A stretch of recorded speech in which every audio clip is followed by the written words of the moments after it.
நண்பர்களுக்கு வணக்கம். நான் எட்டியப்ப சோழன். இது வரைக்கும் நம்முடைய சேனலை நீங்கள் சப்ஸ்கிரைப் பண்ணவே இல்லையா? இப்போதான் முதன்முறையாக நம்ம சேனலுக்கு வந்திருக்கீங்களா அப்படின்னா சப்ஸ்கிரைப் பண்ணிக்கிங்க. சப்போர்ட் பண்ணுறது இருந்தால் மறக்காமல் இந்த வீடியோக்கு ஒரு லைக் போட்டு போங்க. இன்றைக்கி என்ன செய்தியை பார்க்க போகிறோன்னு கேட்டிங்கன்னா, அமித்ஷாவை சந்தித்த அண்ணாமலை அடுத்தது நேர உள்ள தூக்கி போடணும், அதற்கான ஐடியாவை வெளியிட்டார் அண்ணாமலை. இந்த செய்தி மட்டும் கிடையாதுங்க. நேற்று நம்ம முதலமைச்சர் ஐயா அவர்களை பொறுத்த வரைக்கும் வெல்லும் பெண்கள் என்ற தலைப்பில் மகளிர் உரிமை தொகையை வழங்கியிருக்கின்றார் விடுபட்ட பெண்களுக்கு. அதில் நம்முடைய துணை முதலமைச்சர் பேசியிருக்கிறார், முதலமைச்சர் பேசியிருக்கின்றார், நடிகர் சத்யராஜ் அவர்கள் பேசியிருக்கின்றார், நானவல் ராஜா அவர்கள் பேசியிருக்காங்க, நடிகை தெய்வயானை பேசியிருக்காங்க, ரகுவரனுடைய மனைவியாக இருந்தவங்க பேசியிருக்கிறாங்க. இப்படி நிறைய ஆளுமைகள் பேசியிருக்காங்க. அவங்க என்ன பேசுனாங்கன்ற விஷயத்தையும் நம்ம சொல்ல வேண்டியதாக இருக்கிறது. அது மட்டும் கிடையாது, திமுக காரனை பொறுத்த வரைக்கும் தமிழகத்தில் இருக்கிற வரைக்கும் சுயமரியாதை அப்படின்னு சொல்லுவான். ஆனால் டெல்லி போனால் அந்த சுயமரியாதை எங்கே போகுதுன்னு நமக்கு தெரியல. நேற்று அண்ணாமலை அவர்கள் பத்திரிகையாளர்கள் முன்பாக திமுக காரனுடைய சுயமரியாதை பேசுகின்ற போது, நீங்கள் பெரியார் வழி வந்தவங்களாடா அப்படின்னு திமுக காரங்களை பார்த்து நம்ம கேட்க தோன்றுகிறது. அதனால் நம்ம எடப்பாடி பழனிசாமி திமுக அரசாங்கத்துக்கு ஒரு கண்டனத்தை பதிவு செய்திருக்கின்றார். அதை சொல்ல மறந்துட்டோம் பாருங்கள். ஏன்னா அதுதான் வாழ்வாதார பிரச்சனையே. கூட்டணிக்காக விட்டு கொடுக்குறாங்களா, இல்லை கர்நாடகாவில் திமுக குடும்பத்தில் இருக்கிறவங்க நிறைய பேர் தொழில் செய்கிறாங்க, அதுக்காக விட்டு கொடுக்குறாங்களா என்னவோ தெரியலைங்க. ஆனால் தொடர்ந்து நீதிமன்றத்தில் இருக்கலாம், இல்லை காவிரி மேலாண்மை வாரியத்தில் இருக்கலாம். கர்நாடக அரசாங்கத்துடைய வாதங்கள் எடுக்கப்பட்டு மேகதாதனை கட்டுவதற்கான முயற்சிகளை முன்னெடுத்து கொண்டு இருக்கிறது கர்நாடக அரசாங்கம். ஏற்கனவே உச்சநீதிமன்றத்தில் இருக்கக்கூடிய நீதியரசர்களை பொறுத்த வரைக்கும் டிபிஆரை கர்நாடக அரசாங்கமானது ரெடி பண்ணட்டுமே, நீங்கள் ஏங்க அதை தடை செய்கிறீங்க? விரிவான ஒரு திட்ட அறிக்கையை ரெடி பண்ணுங்க, அதை காவிரி மேலாண்மை வாரியத்தில் கொடுப்பாங்க. காவிரி மேலாண்மை வாரியமானது அந்த மேகதாது அணை தொடர்பாக தந்திருக்கக்கூடிய திட்டத்தை பார்ப்பாங்க. அவங்க பார்த்துட்டு இந்த திட்டம் சரிதானா, தமிழ்நாட்டுக்கு பிரச்சனையாக இருக்குமா என்பதெல்லாம் பார்த்துட்ட பிறகு அந்த திட்டத்துக்கு அனுமதி கொடுப்பதா இல்லை என்பது பற்றி அவங்க முடிவெடுப்பாங்க. அங்கே போய் தமிழக அரசாங்கமானது தங்களுடைய வாதத்தை வைக்கலாம், எதிர்ப்பை தெரிவிக்கலாம். அதனால் காவிரி மேலாண்மை வாரியம் தாங்க இதெல்லாம் முடிவு பண்ணணும் அப்படின்னு சொல்லிட்டு டிபிஆருக்கு உச்சநீதிமன்றமானது அனுமதி அளித்தது. அங்கேயும் தமிழக அரசாங்கமானது கோட்டை விட்டு விட்டது. நம்ம காவிரி மேலாண்மை வாரியத்தில் பார்த்துக்கலாம் அப்படின்னாங்க. காவிரி மேலாண்மை வாரியத்தை பொறுத்த வரைக்கும் கர்நாடக அரசாங்கம் தந்த டிபிஆரை முழுவதுமாக நிராகரிச்சிட்டோம் அப்படின்னு சொன்னாங்க. ஆனாலும் இப்போ கர்நாடக அரசாங்கமானது என்ன பண்ணியிருக்குது அப்படின்னு பார்க்கும்பொழுது, ஒரு 30 பேர் கொண்ட ஒரு குழுவை நியமிச்சிருக்கிறாங்க. அந்த 30 பேர் கொண்ட குழுவானது மேகதாது அணை கட்டுவதற்கான எல்லா ஏற்பாடுகளையும் நீங்கள் தொடர்ந்து செய்யுங்க, அனுமதி கொடுப்பதை பற்றியோ இல்லை அனுமதி வாங்குவதை பற்றியோ நாங்கள் பார்த்துக்கிறோம் அப்படின்னு சொல்லிட்டு மேகதாது அணை கட்டுவதற்கான எல்லா வேலையும் கர்நாடக அரசாங்கம் செய்ய ஆரம்பித்து விட்டது. இப்போது நம்ம நீர்வளத்துறை அமைச்சராக நம்ம துரைமுருகன் அவர்கள் தான் இருக்கிறாருன்னு நினைக்கிறேன். சட்டத்துறை அமைச்சராகவும் அவர் இருக்கிறாரு. ரெண்டுமே முக்கியமான துறை தான் கையில் வச்சுருக்காரு. ஆனால் துரைமுருகன் கிட்ட போய் மைக்கை நீட்டி, என்னங்க மேகதாது அணை கட்டுறதுக்காக கிட்டத்தட்ட ஒரு 30 அதிகாரிகளை கர்நாடக அரசாங்கம் நியமிச்சிருக்கிறது, மேகதாது அணை மூலமாக நம்ம தமிழ்நாட்டினுடைய உரிமையை விட்டு கொடுக்குறீங்களா அப்படின்னு கேட்கின்ற போது, தமிழக அரசாங்கமானது ஒருபோதும் மேகதாது அணையினுடைய செயல்பாடுகளுக்கோ இல்லை கட்டுறதுக்கோ எந்த விதத்திலும் அனுமதிக்காது, அது நிறைவேறாது, நிச்சயமாக தமிழ்நாட்டினுடைய உரிமை விட்டு கொடுக்கப்படாது அப்படின்னு ஒரு அறிக்கை மட்டும் விட்டுருவார். ஆனால் இந்த மேகதாது அணை கட்டுவதன் தொடர்பாக கர்நாடக அரசாங்கமானது ஒவ்வொரு ஸ்டெப்பாக முன்னேறி கொண்டே இருக்கின்ற பொழுது, இந்த தமிழக அரசாங்கமானது எதை தடுத்து நிறுத்தி இருக்கிறது, இல்லை எந்த இடத்துல மேகதாது அணையை தடுத்து நிறுத்துவதற்கான இடத்துல வெற்றி பெற்று இருக்கிறது? எல்லா இடத்திலையும் வழியை விட்டுட்டு இன்றைக்கி மேகதாது அணை கட்டுறதுக்காக 30 பேர் கொண்ட அதிகாரிகளை நியமிச்சிருக்கிறாங்க. ஆனால் தமிழ்நாட்டினுடைய உரிமையை எப்பாடுபட்டாவது நாங்கள் மீட்டெடுப்போம், தமிழகத்தினுடைய உரிமையை விட்டு கொடுக்க மாட்டோம் என்று வார்த்தைகள் மட்டுமே சொல்லிட்டு கடந்து செல்லுகின்றார் நம்முடைய நீர்வளத்துறை அமைச்சர் துரைமுருகன். ஆனால் கர்நாடகாவில் மேகதாது அணை கட்டுவது தொடர்பாகவோ இல்லை டிபிஆர் பார்த்தீங்கன்னா கர்நாடக அரசாங்கம் ரெடி பண்ணுகின்ற போதோ இல்லை மேகதாது அணை கட்டுவதற்கான அனுமதியை காவிரி மேலாண்மை வாரியத்தில் போய் கர்நாடக அரசாங்கம் முறையிடுகின்ற பொழுதோ, இல்லை இன்னைக்கு 30 அதிகாரிகளை போட்டிருக்காங்களே, இந்த தருணத்திலேயோ பார்த்தீங்கன்னா தமிழக மக்களுக்கு நம்பிக்கை தரும் விதமாக நம்ம தமிழக முதலமைச்சரை பொறுத்த வரைக்கும், நான் இருக்கிற வரைக்கும் எந்த தமிழகத்தின் உரிமையும் பறிபோகாது, மேகதாது அணை கட்டவே முடியாது அப்படின்னு ஒரு உத்தரவாதம் அளிக்க சொல்லுங்க பார்க்கலாம்.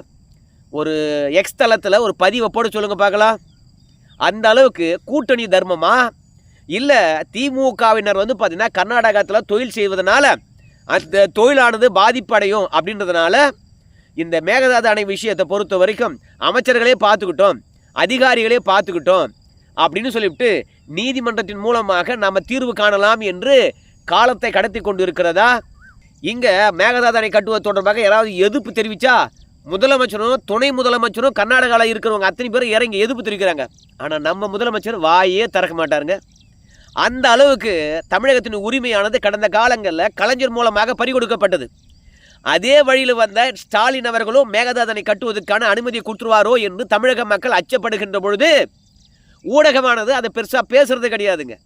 எதிர்கட்சியாக இருக்கக்கூடிய எடப்பாடி பழனிசாமி என்ன பண்ணுறாருன்னு கேட்டிங்கன்னா, அவர் ஒரு அறிக்கை புலி, களத்தில் இறங்கி போராடவே மாட்டார், தீர்வு கிடைக்கின்ற வரைக்கும் களத்தில் நிற்கவே மாட்டார். அவரை பொறுத்த வரைக்கும் ஜெயலலிதா என்று நினப்பு. அந்த அம்மாவுக்கு கரிஷ்மேட்டிக் இருந்தது, அந்த அம்மா சொன்னால் செய்கிறதுக்கு ஆள் இருந்தது, அந்த அம்மாவுடைய ஆளுமையே வேற, பார்த்தா நடுங்கக்கூடிய அதிகாரிகளும் இருந்தாங்க. திமுகவே ஆண்டாலும் சரி ஜெயலலிதாவை பார்த்து பயப்படுகின்ற அதிகாரிகள் இருந்தாங்க. அதனால் அவங்கள பொறுத்த வரைக்கும் எப்போ அந்த போராட்டம் பண்ணு இந்த போராட்டம் பண்ணுன்னு சொல்லிட்டு வீட்டிலே இருந்தாங்க. உடல்நிலை வேறு அவங்களுக்கு சரியில்லை, களத்தில் அவங்களால போக முடியல. ஆனால் உடல்நிலை சரியாக இருக்கின்ற போது ஜெயலலிதா மாதிரி களத்தில் நின்று போராடினாங்க யாருமே கிடையாது. தமிழக உரிமைக்கு சட்ட போராட்டம் நடத்தினா கூட கடைசி வரைக்கும் போராடி அதை வெற்றி பெறுகின்ற அளவுக்கு அவங்ககிட்ட திறன் இருந்தது. எடப்பாடி கிட்ட என்ன இருக்குது? அரசியலுக்காக கூட களத்தில் இறங்கி போராடாத எதிர்கட்சி தலைவர் இருப்பதனால தான் இன்றைக்கி நம்ம தமிழ்நாட்டுடைய உரிமைகள் ஒட்டுமொத்தமாக நாசமாகி கிடக்கிறது. இன்றைக்கி எடப்பாடி பழனிசாமி மட்டும் திறமையான ஆளாக இருந்தார்னு வச்சுங்களேன், திமுகவுடைய சட்டையை பிடிச்சி உலுக்கி கேள்வி கேட்கின்ற ஒரு ஆளாக இருந்தார்னு வச்சுங்களேன், நம்ம இந்தியாவிலே அதிகப்படியான விபத்துக்கள் நடக்கின்ற ஒரு மாநிலமாக தமிழகம் இருக்குதான். அதாவது இந்த வருஷம் மட்டுமே 24 லட்சத்துக்கு மேலே விபத்துக்கள் நடந்திருக்கிறதா. ஒரு நாளைக்கு 50 பேருக்கு மேலாக உயிரிழக்கின்றார்களாம். இதுக்கெல்லாம் காரணம் என்ன என்று மத்திய அரசாங்கம் சொல்லுதுன்னா, தரமான சாலை கிடையாது, எங்கே பார்த்தாலும் குண்டு குழியுமா இருக்குது. 3வது தங்கு தடையின்றி கிடைக்கின்ற போதைப் பொருள், அடிப்படை வசதிகள் இல்லாதது, குடிநோயாளியாக மாறிப்போய் இருப்பதனால விபத்துக்கள் எக்கச்சக்கமாக நடக்குதாம். அது மட்டும் கிடையாது, வெல்லும் பெண்கள் அடிப்படையில் நம்ம முதலமைச்சரை பொறுத்த வரைக்கும் மகளிர் உரிமை தொகையை 18 லட்சம் பேருக்கு கொடுத்துருக்காங்க. எடப்பாடி பழனிசாமி கோவம் வந்துடுச்சு. என்னையா 30 லட்சம் பேருக்கு கொடுக்குறீங்க, 18 லட்சம் பேருக்கு தான் கொடுத்துருக்கீங்க, மீதி எங்கேயா ஒரு 12 லட்சம் பேருக்கு விட்டுட்டீங்க அப்படின்னு கேள்வி கேட்குறார். ஆனால் இந்த மகளிர் உரிமை தொகை மட்டுமா இந்த தமிழக அரசாங்கம் கொடுக்குது? நம்முடைய பேரிடர் மேலாண்மை துறை அமைச்சராக இருக்கக்கூடிய KKSSR ராமச்சந்திரன் அவர்கள் ஒரு அறிக்கை வெளியிட்டார். அந்த அறிக்கையில் என்ன சொன்னார் தெரியுமா? தமிழ்நாட்டில் இதுவரைக்கும் குழந்தைகள் பெண்கள் பாலியல் வன்புணர்வுக்கு 6804 பெண்கள் பாதிப்படைஞ்சிருக்காங்க. அவங்களுக்கு நிவாரணமாக நாம் 104 கோடி ரூபாய் பணம் கொடுத்துருக்கோம் அப்படின்னாங்க. இதை விட கேவலம் வேற என்ன இருக்க முடியும்? ஒரு ஆட்சி 6804 பெண்கள் பாலியல் வன்புணர்வுக்கு ஆளாயிருக்காங்க.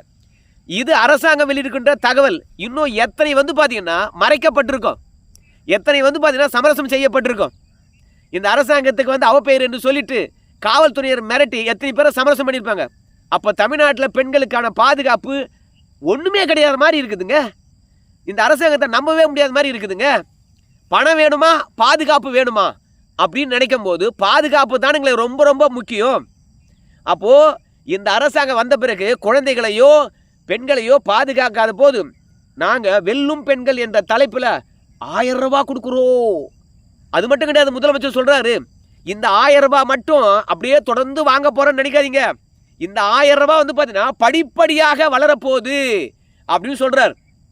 பெண்கள் முன்னேற்றத்துக்கு வரலாற்றில் முதன்முறையாக யார் விதை போட்டது அப்படின்னு பார்க்கும்போது நம்முடைய MK ஸ்டாலின் அவருடைய பெயரை தான் சொல்ல போகிறாங்களாம் வரலாற்றில். அவர் தான் பெண்களுடைய முன்னேற்றத்துக்கு முதலாக 1000 ரூபாய் கொடுத்து விதை போட்டாராம். ஆனால் அவங்க தங்கச்சியே சொன்னாங்க, இந்தியாவிலே அதிகப்படியான இளம் விதவைகள் இருப்பது தமிழகத்தில் தான் அப்படின்னு எடப்பாடியார் ஆட்சியில் சொன்னாங்க. ஆனால் எடப்பாடியார் ஆட்சியில் 60% குடிநோயாளி இருந்தாங்களாம். ஆனால் இன்னைக்கு திமுக ஆட்சியில் குடிநோயாளிகள் 80% இருக்காங்களாம். அப்போது தமிழகத்தில் இளம் விதவைகள் ஸ்டாலின் ஆட்சியில் இருந்திருப்பாங்களா இல்லை எடப்பாடியார் ஆட்சியில் அதிகமாக இருந்திருப்பாங்களா? அப்போது பெண்களுடைய முன்னேற்றத்துக்கு யார் வழிவகுத்திருப்பது? ஸ்டாலின் ஐயா. வரலாற்றில் இவருடைய பெயரானது பதியப்படுமா? 1000 ரூபாய் கொடுத்ததுனாலே பார்த்தீங்கன்னா சமூகத்தில் அவங்க பெரிய லெவலில் உயர்ந்துட்டாங்களாம். இந்த 1000 ரூபாய் கொடுப்பதனாலும் இலவச பேருந்து இருப்பதனாலும் அதே மாதிரி புதுமை பெண் திட்டத்தில் ஒரு 1000 ரூபாய் கொடுப்பதனாலும் உயர்கல்வி படிக்கின்ற பெண்களுக்கு அவங்க மாதம் குறிப்பிட்ட தொகை பார்த்தீங்கன்னா மிச்சப்படுத்துகின்றார்களாம். அதில் துணை முதலமைச்சரை பொறுத்த வரைக்கும் நாங்கள் இப்போதெல்லாம் திட்டம் முழுக்க பெண்களை மையப்படுத்தியே நாங்கள் திட்டங்களை கொண்டு வரோம். ஏன்னா ஒரு குடும்பத்தில் ஒரு பெண் முன்னேறினால்னா அந்த குடும்பமே முன்னேறும். கட்சி தொடங்கி 75 ஆண்டுகள் ஆச்சு. ஆட்சி பார்த்தீங்கன்னா கிட்டத்தட்ட ஒரு 22 ஆண்டு காலமாக ஆண்டுகிட்டு இருக்கிறீங்க. உங்கள் அப்பா 6 முறைக்கு மேலாக முதலமைச்சராக இருந்தார். இந்த ஸ்டாலின் ஐயா 1 முறை முதலமைச்சராக இருக்கார். இத்தனை வாட்டி இருந்தோம் இப்போ தான் பெண்களை மையப்படுத்தி திட்டமே கொண்டு வருகின்றார்களாம். கேட்டால் சொத்துரிமையில் நாங்கள் தான் பெண்களுக்கு சம பங்கு இருக்குன்னு சொல்லிட்டு சட்டம் கொண்டாந்தோம் 1989 அப்படின்னு சொல்லிட்டு பெருமைப்பட பேசுகிறீங்க. ஆனால் பெண்களுக்கு பாதுகாப்பற்ற மாநிலம் பார்த்தீங்கன்னா தமிழ்நாடு. அதிக குடிநோயாளிகளும் இளம் விதவைகள் இருக்கக்கூடிய மாநிலம் தமிழ்நாடு. அதோட அரசு பள்ளியில் மாணவர்கள் போய் சேராதது நம்ம தமிழ்நாட்டில் தான். பள்ளி அந்த அளவுக்கு கெட்டு போயிருக்குது. ஆண்டுக்கு ஆண்டு 12% அரசு பள்ளியை நோக்கி போகின்ற மாணவர்கள் பார்த்தீங்கன்னா நின்று போகிறாங்க. ஸோ இப்படி இருக்குது நிலைமை. ஆனால் சத்யராஜ் பேசுகிறாரு. சத்யராஜ்லாம் ஒரு நல்ல அப்பா. தன்னுடைய மகளுடைய எம்எல்ஏ சீட்டுக்காக எப்படியெல்லாம் முட்டு கொடுக்க முடியுமோ அப்படிலாம் முட்டு கொடுக்கின்றார். பெண்கள் அத்தனை பேரும் பார்த்தீங்கன்னா திமுகவுக்கு தான் ஓட்டு போடணுமா? பாருங்கள், உங்கள் கையில் 1000 ரூபாய் கிடைக்குது, யார் கொடுப்பாங்க அப்படிங்கிறாங்க. நம்ம முதலமைச்சர் ஐயா இதில் வேற நம்ம 1000 ரூபாய் கொடுக்குறோம்ல, இதை பார்த்து தான் இந்தியா முழுவதும் கொடுக்க ஆரம்பிச்சிட்டாங்க அப்படின்னு சொல்கிறார். இலவசம் வேண்டாம் என்று சொன்னவங்க கூட நம்மளை பார்த்து இப்போ எல்லா மாநிலத்திலும் இலவசம் கொடுக்குறாங்க அப்படிங்கிறாங்க. முதலாக பெண்களுக்கு உரிமை தொகை கொடுத்தது மத்திய பிரதேசத்தில் தான். அதற்கு பிறகு தான் கமலஹாசன் அவர்கள் ஒரு அறிக்கை விட்டார். அங்கே 500 ரூபாய் கொடுக்குறாங்க பெண்களுக்கு, நம்ம 1000 ரூபாயா கொடுப்போம்னு சொன்னார். அதனால் பெண்களுக்கு உரிமை தொகை தர்றதில் ஃபஸ்ட்டு பாஜக அரசாங்கம் தான். ரெண்டாவது, இலவசம் வேண்டாம் என்று சொல்லுகின்ற போது எல்லோரும் இலவசத்தை தவிர்த்திருக்கணும். ஆனால் இவங்க மட்டும் இலவசத்தை காட்டி நாய்க்கு போடுற மாதிரி போட்டு இவங்க வாக்குகளை வாங்கி வெற்றி பெறுவாங்களாம். ஆனால் எதிராளி மட்டும் பார்த்தீங்கன்னா இலவசம் வேண்டாம், வளர்ச்சி தான் வேண்டும் என்று சொல்லிட்டு வேதாந்தம் பேசிட்டு தோல்வி அடைஞ்சிட்டு போவாங்களா? அதனால் நீ இலவசம் கொடுத்தா அதே ஆயுதமான அதே இலவசத்தை தான் நான் எடுப்பேன். அதனால் பாஜக பொறுத்த வரைக்கும் திமுக இலவசம் தான் நான் அதை விட அதிகமாக இலவசம் தருவேன்னு சொல்லிட்டு பாஜக இலவசங்களை கொடுக்குறது. அதனால் திமுகவை பார்த்து யாரும் காப்பி அடிக்கலை. நீ இந்தியாவையும் தமிழகத்தையும் பின்னோக்கி அழைச்சிக்கிட்டு போகிற இலவசங்களை கொடுத்து மக்களை உழைக்காமல் ஓசில் எல்லாம் வருதுன்னு சொல்கிற ஒரு மனப்பான்மையை உருவாக்கிட்டு இருக்கிற, அது உன் மாநிலம் பின்னோக்கி போகிறதுக்கான வாய்ப்பு தான். இந்த மாதிரி இருக்கும்போது சத்யராஜெலாம் திமுகவுக்கு முட்டு கொடுக்கின்றார். தமிழகம் எந்த அளவுக்கு சீரழிஞ்சிருக்குது. சத்யராஜை பொறுத்த வரைக்கும் கொங்கு மண்டலம் வயசானவர்களை கும்பலாக வெட்டி சாய்த்தாங்க. இப்படி பெண்களுக்கெல்லாம் பாதுகாப்பு இல்லாத ஒரு சூழ்நிலை இருக்குது. பெண்கள் அத்தனை பேரும் பார்த்தீங்கன்னா திராவிட மாடல் ஆட்சிக்கு தான் உறுதுணையாக இருக்கணுமா? அவங்க பொண்ணுக்காக அவர் பேசுகிறாரு, நல்ல தகப்பன், அவரை பற்றி நான் குறை சொல்ல மாட்டேன். அதுக்கு பிறகு ஞானவேல் ராஜா திமுக அரசாங்கத்துக்கு தான் பெண்கள் பாதுகாப்பாக இருக்கணும். ஏன்னா ஒவ்வொரு திட்டத்துக்கும் பேர் வைப்பதை பாருங்களேன். வெல்லும் பெண்கள், புதுமை பெண் திட்டம், மகளிர் உரிமை தொகை, உதவித்தொகை இல்லை உரிமை தொகை என்று சொல்லிட்டு எப்படியெல்லாம் பேர் வைக்கிறாங்க. இதுக்காகவே பார்த்தீங்கன்னா திராவிட மாடல் ஆட்சிக்கு நீங்கள் உறுதுணையாக இருக்கணும் அப்படின்னு சொல்லிட்டு ஞானவேல் ராஜா அவர்கள் பேசுகிறாருங்க. ஸோ திமுகவை ஆதரிப்பதற்கு என்னென்ன ஸ்டிக்கரு என்னென்ன முட்டுக்கள் சொல்கிறாங்க பாருங்களேன். அதுக்கு மட்டுமா பெயர் மாற்றம் வச்சாங்க? எல்லாரும் வியக்கும் விதமாக மது பிரியரு, கிட்னி முறைகேடு, அப்புறம் பல்வேறுபட்ட விஷயங்களுக்கு பார்த்தீங்கன்னா பேரை மாற்றிருக்கிறாங்க. எல்லாரும் மாற்றுத்திறனாளிகள் என்று பேர் மாற்றினதுக்கே பார்த்தீங்கன்னா ரொம்ப குஷி ஆகிட்டார் ஞானவேல் ராஜாலாம். ஆனால் அந்த மாற்றுத்திறனாளிகளுக்கு தேர்தல் வாக்குறுதியாக கொடுத்ததை திமுக அரசாங்கம் நிறைவேற்றிருக்குதா அப்படின்னு கேட்க சொல்லு, அதெல்லாம் கிடையாது. அதனால் இந்த அரசாங்கமானது ஒட்டுமொத்தமாக யாரை வச்சு பேசினா மக்களிடையே போகுமோ அவங்கள வச்சு பேசுகிறாங்க. யாரை களத்தில் இறக்கணும்னா நம்முடைய தவறுகள் மறைக்கப்படுமோ அவங்கள களத்தில் இறக்குறாங்க. பொறுப்பு டிஜிபி 2வது முறையாக போட்டிருக்காங்க. ஏன்னா டிஜிபியை நிரந்தரமாக நியமிச்சோம்னு வச்சுங்களேன், இந்நேரம் அமலாக்கத்துறை அனுப்பின அந்த ஆதாரங்கள் அடிப்படையில் நேரு மீது எஃப்ஐஆர் போட்டிருப்பாங்க. ஆனால் பொறுப்பு டிஜிபி இருப்பதனால அதுலேயும் திமுக தலைவர் இருக்கக்கூடிய ஸ்டாலின் அவர்கள் கை காட்டுவதை செய்யக்கூடிய பொறுப்பு டிஜிபியாக இருக்கின்றவங்களை போகிறதுனால நேரு அவர்கள் தப்பிச்சுக்கிட்டே இருக்கின்றார். இன்னைக்கு கொள்ளை அடிச்சாங்க அப்படின்னு தெளிவாக தெரிகின்ற போது அவங்களே தப்பிக்கின்ற பொழுது சாதாரண தப்பு செய்கிறவன் இந்த அரசாங்கத்தை பார்த்து எங்கேயாவது பயப்படுவானா? இன்னைக்கு அனுதினமும் நீங்கள் பேப்பரை பார்த்தீங்கன்னா, டிவியை பார்த்தீங்கன்னா ஒரு செய்தியை பார்க்கலாம். என்ன செய்தி தெரியுமா? நகை திருடினவரை காலில் சுட்டு பிடித்தார்கள், பாலியல் வன்புணர்வு செய்தவரை காலில் சுட்டு பிடித்தார்கள் அப்படின்னு சொல்லிவிட்டு இன்னைக்கு குற்றவாளியை பொறுத்த வரைக்கும் காவல்துறைக்கு அடங்குவதே கிடையாது. எல்லாரையும் சுட்டு பிடிக்கின்ற அளவுக்கு தான் குற்றவாளிகள் தைரியமாயிட்டாங்க. இப்படி இருக்க நிலைமை. அதனால் நேரு அவர்களுக்கு கட்டுகின்ற லாடம் எந்த அமைச்சரும் தப்பு செய்யக்கூடாது அப்படின்ற எண்ணம் வரணும் என்பதற்காகத்தான் அண்ணாமலை நேற்று பத்திரிகையாளர் சந்திப்பில் யாராவது பொதுநல வழக்கு போடணும், அந்த பொதுநல வழக்கின் அடிப்படையில் தான் நேரு அவர்களை உள்ளே தூக்கி வைக்கணும். ஏன் பத்திரிகையாளர் முன்பு சொல்கிறேன்னு கேட்டிங்கன்னா, நேருக்கு எதிராக ஆதாரங்கள் அதிகமாக இருக்குது. அந்த ஆதாரங்கள் இருப்பதனால பொதுநல வழக்கு போட்டால் தள்ளுபடி ஆகிடுமோ அப்படின்னு பயப்பட வேண்டாம். பொதுநல வழக்கு போட்டால் நம்ம மீது அபராதம் போட்டுருமா நீதிமன்றம், இந்த மாதிரி வழக்கெல்லாம் கொண்டு வந்திருக்கீங்களே அப்படின்னு பயப்பட தேவையில்லை. நேரு அவர்கள் வலுவாக சிக்கியிருக்கின்றார். அதுலேயும் நேற்று கூட பார்த்தீங்கன்னா வேலைக்கு ஆள் அழுத்த லிஸ்ட்டை கொடுத்துருக்காங்களாம். அதிக மதிப்பெண் எடுத்தவங்களாம் நிராகரிச்சுட்டு குறைவான மதிப்பெண் எடுத்தவங்களாம் வேலைக்கு போயிருக்காங்களாம். அதனால் ஏகப்பட்ட ஆதாரம் இருக்குது. பொதுநல வழக்கு யார் போட்டாலும் சரி அதன்படி நம்முடைய நேரு அவர்கள் உள்ள தூக்கி வைக்கப்படுவார் அப்படின்னு சொன்னார். ஆனால் திமுக காரன் இவ்வளோ தப்பு பண்ணிவிட்டு வெளியே தைரியமாக எப்படி சுற்றுறான் அப்படின்னு பார்க்கும்போது திமுகவும் பாஜகவும் தமிழகத்தில் தான் எதிரி. இது நான் சொல்லலை, அண்ணாமலை நேற்றே சொன்னார். ஆனால் டெல்லியில் போய் பார்த்தா மத்திய அமைச்சருடைய அலுவலகங்களில் திமுக காரன் தான் சுற்றிக்கிட்டு இருப்பானா. நாம் மத்திய அமைச்சரை பார்க்க போனால் என்னண்ணே இந்த பக்கம் அப்படின்னு நம்மளை கேட்குறான்.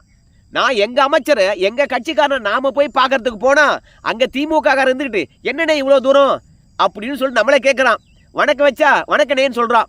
ஸோ அந்த அளவுக்கு திமுகவில் இருக்கக்கூடியவங்க மத்திய அமைச்சருடைய அலுவலகங்களை பயன்படுத்திக்கிட்டு பலன் பெறுகின்றார்கள் அப்படின்னு சொல்லிட்டு அண்ணாமலையை பொறுத்த வரைக்கும் இங்கே தப்பு பண்ண வேண்டியது, டெல்லிக்கு போக வேண்டியது, காலில் விழ வேண்டியது, தங்களை காப்பாற்றி கொள்ள வேண்டியது அப்படின்றத மறைமுகமாக சொல்லியிருக்கிறாரு நேற்று பத்திரிகையாளர் சந்திப்பில். ஒவ்வொரு மத்திய அமைச்சருடைய அலுவலகங்களிலும் திமுக காரன் தான் இருப்பானோ. எதுக்கு போகிறா என்னத்துக்கு போகிறான்னு தெரியாது. இவனுங்கெல்லாம் பார்த்தீங்கன்னா பொது வெளியில் சுயமரியாதை பேசுவாங்க, பெரியார் வழி வந்தவங்கன்னு பேசுவாங்க, தன்மானத்தை பற்றி பேசுவாங்க. ஆனால் தப்பு பண்ணால் யார் காலில் விழணும் என்பதை பற்றி அவங்களுக்கு நல்லாவே தெரியுது. ஆனால் தமிழ்நாடு வந்தால் எப்பா சாமி பாஜகவை அவங்க எதிர்க்கிற மாதிரி, பாஜக ஆளுமை கிட்ட சண்டை போடுற மாதிரி வேறு யாரும் சண்டை போட மாட்டாங்க. ஸோ அதனால் பொங்கலுக்கு ஒரு 5000 ரூபாய், தேர்தல் நெருக்கத்தில் ஒரு 5000 ரூபாய், மொத்தத்தில் இந்த அரசாங்கம் வந்த பிறகு 10,000 ரூபாய் பேங்க்கில் வரப்போகுது. இதுவே பெண்கள் வாழ்நாள் முழுவதும் வாழ்வதற்கான வாழ்வாதம் அப்படின்னு சொல்கிறதுனாலேயே பார்த்தீங்கன்னா திமுக ஓட்டு போடணும் என்ற நிலைமையை சினிமாக்காரங்கள்லாம் களத்தில் இறங்கி பேசுறது, அதோட திமுக காரங்க பேசுறது நம்மளை அழிவு பாதைக்கு அழைச்சிட்டு போகிறாங்க என்பது தான் நம்முடைய கலை யதார்த்தம். இவங்க திருடுனதை சொல்ல மாட்டாங்க, இவங்களை எப்படி காப்பாற்றிக்கிறாங்க என்ற விஷயத்தில் அண்ணாமலை தெளிவாக சொல்லிட்டாரு. ஆனால் நேரு அவர்கள் உள்ள தூக்கி வைப்பதன் மூலமாக திமுக அமைச்சர்கள் ஒவ்வொருத்தராக பார்த்தீங்கன்னா பயந்து இனிமே அமைதியாக இருப்பாங்க, திருட மாட்டாங்க அப்படின்னு சொல்லியிருக்கின்றார். இந்த ஆட்சிக்கு முட்டுப்புள்ளி வைக்க போகிறோம், பெரிய கூட்டணி உருவாக்க போகிறோம் என்ற விஷயமெல்லாம் பேசியிருக்கின்றார். அடுத்தடுத்த வீடியோக்களில் அதெல்லாம் விரிவாக பார்க்கலாங்க. நம்முடைய உரிமைகளை விட்டு கொடுக்கின்ற திமுக மீண்டும் ஆட்சிக்கு வரணுமா வரக்கூடாதா? உங்கள் கருத்தை சொல்லுங்க. நன்றிங்க.